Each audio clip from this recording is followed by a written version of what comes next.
I think if I hear you call me Becky one more time, six-pack, I'm gonna pop your tops. All six of them. Who are you?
Hey, this is Matt once again. We're about to another review. There's another paid request, this time for Jonathan Lindsey.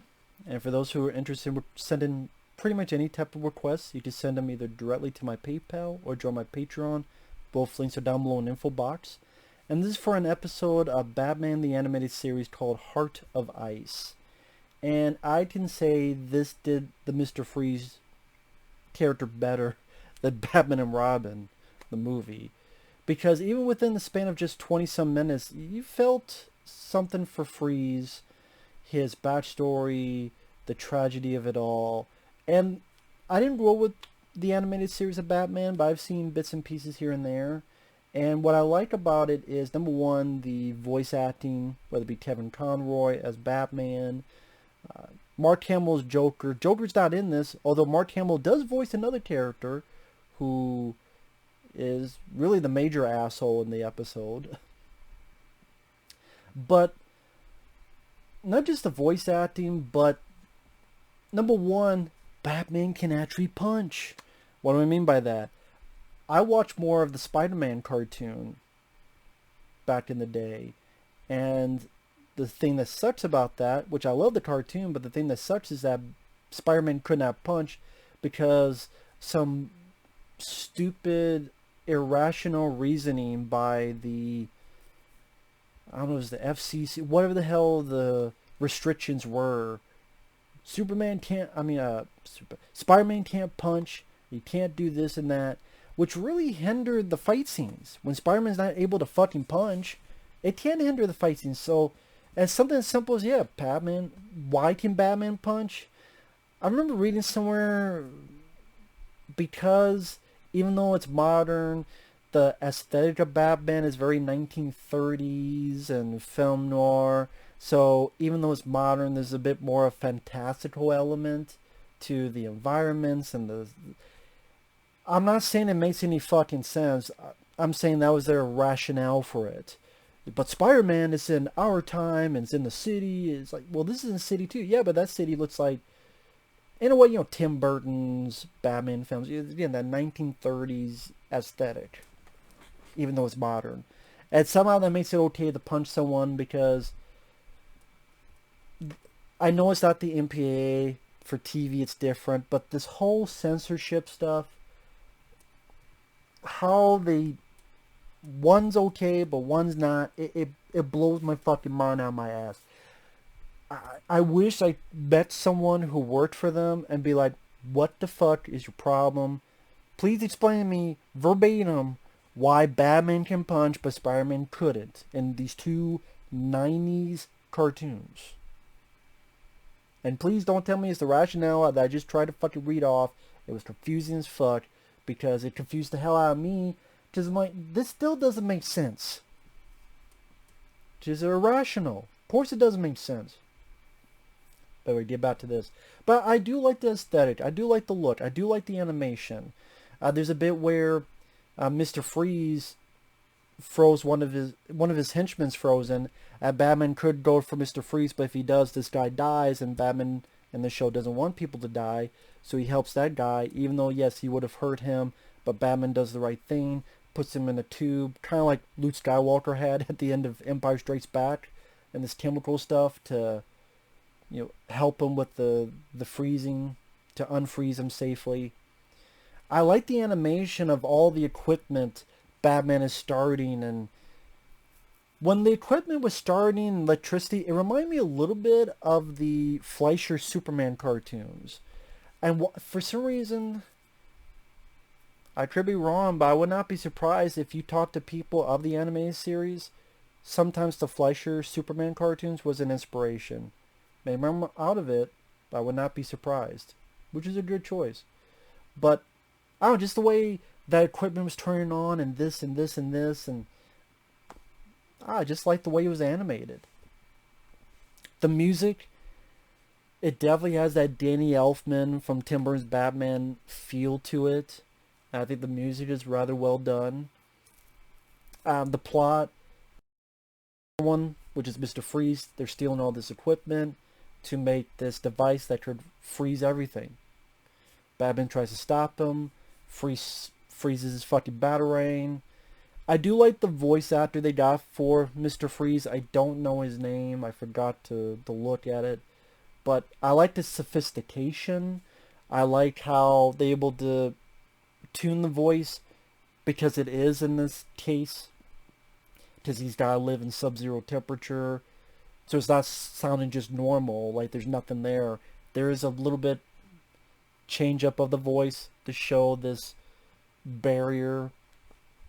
And to be honest, a lot of people said if there was a live action Mr. Freeze, there should be Patrick Stewart. Patrick Stewart should be the choice. But to be honest, as I was watching this, I could see Patrick Stewart, but the name I kept popping up was Ben Kingsley. With the way his voice had at times, I'm like, Ben Kingsley would have been great in the role of Mr. Freeze. I think Ben Kingsley could have pulled it off. Like if he took a little bit of his serious part of Iron Man 3 before the cat was let out of the bag for that, and a little bit some other stuff, even from Species and other movies that he was in, yeah, he would have been a good Mr. Freeze. But I thought they did a good job with that. You find out from this asshole, voiced by Mark Hamill, that, oh yeah, this guy, there was a fight and an explosion, and we lost him. The guy was wasting company money on his own personal stuff, which is, Mr. Freeze had this wife who was dying, frozen her, trying to find a way to save her, find a cure.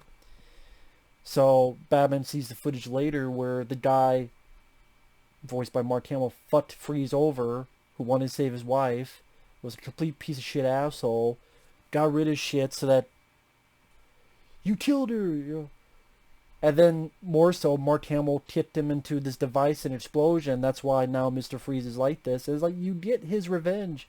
That's understandable. This did it fairly well, and with the music and certain bits of dialogue where Mr. Freeze is like, I can't survive our sub-zero environment. I can't feel the hot wind on my face. I can't feel a warm hand to hold. Yeah, I kill for that. I kill to feel that again. And more so his wife.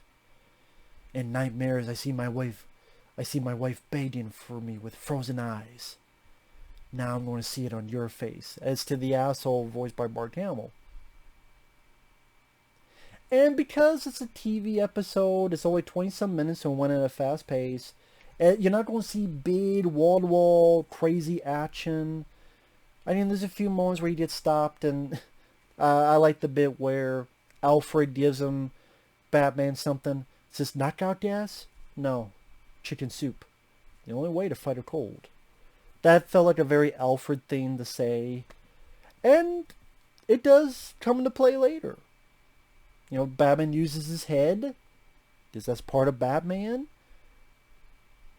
Tastes the fucking chicken noodle soup. It's in a thermos, smashes the helmet. boom, freezes, can't do much anymore. So it's not like a big over-the-top action scene, which part of me is a little disappointing, but I'm sure that's one of those things where they'll save something for later. Because, he gets into Arkham Asylum, that'll be something for later. This is more about the origin of Mr. Freeze, bringing him up in the first place. And the ending, I thought they did a nice job emotionally as well.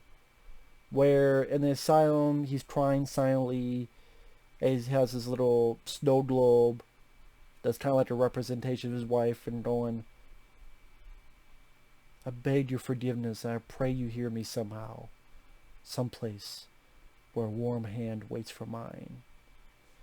And like the art style, the darkness, the film noir grittiness, and then with the music. See, this is what I'm talking about when I was talking about the 2003 Ninja Turtles cartoon, which, yes, that's more goofy than this. But, and then I was compared to that 2012 Ninja Turtle bullshit that I ran it on.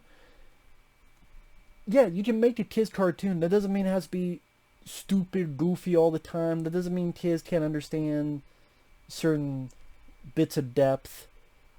Yes, it's fun to have cartoons that are fun and goofy and silly. It's also fun to have cartoons like this where they're not treated like a fucking idiot. And they're not treated as... like, it's a bit more serious than the normal run-of-the-mill show. And that's why shows like this maintain through time, because a little kid can watch it. It's not too scary. It's not too intense. It's not too horrifying. They can understand it. They still enjoy it because it's Batman, or there's some action, and there's some bits of humor, like the chicken noodle soup thing. But if you watch it when you're 10 years old, or when you're 15 years old, or you're over 30, you can still enjoy it and not cringe and not go or roll your eyes. In 20-some minutes, it told a nice, decently emotional story about Mr. Freeze, his little backstory. The last bit, nice emotion to it as he's in the asylum. Batman's captured him. But you can tell Batman's watching. It doesn't feel like a great victory. It's a victory because he needed to stop Freeze. But you can tell with Batman's demeanor, he doesn't really feel fantastic about it. So. And again, it's sad that this did it more in 20 minutes than Batman and Robin did in, 2 hours. Which, I mean, if Tim Burton did a Batman 3 and you have Mr. Freeze and you took this storyline and you have like Ben Kingsley, I think that would have worked fairly well. But again, what do I know? Or Patrick Stewart could work too. But yeah, again, I do wish there was a bit more to the action fight scenes. I think maybe they save that for other Mr. Freeze episodes. Because it's mainly throws a batarang, stops it, gets frozen, breaks out of it.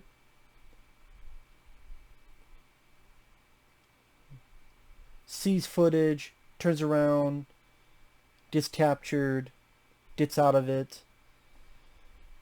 Even at the end, he can punch a bad guy here and there, but on the flip side, it's fine because at least it's Batman using his smarts and his brain. Hey, I got this up my sleeve, literally. I guess technically with Mr. Freeze, it's not going to be a boxing match, let's be honest. He's got a gun, he's got all this equipment to freeze you. It's him having to outwit so he doesn't get frozen again.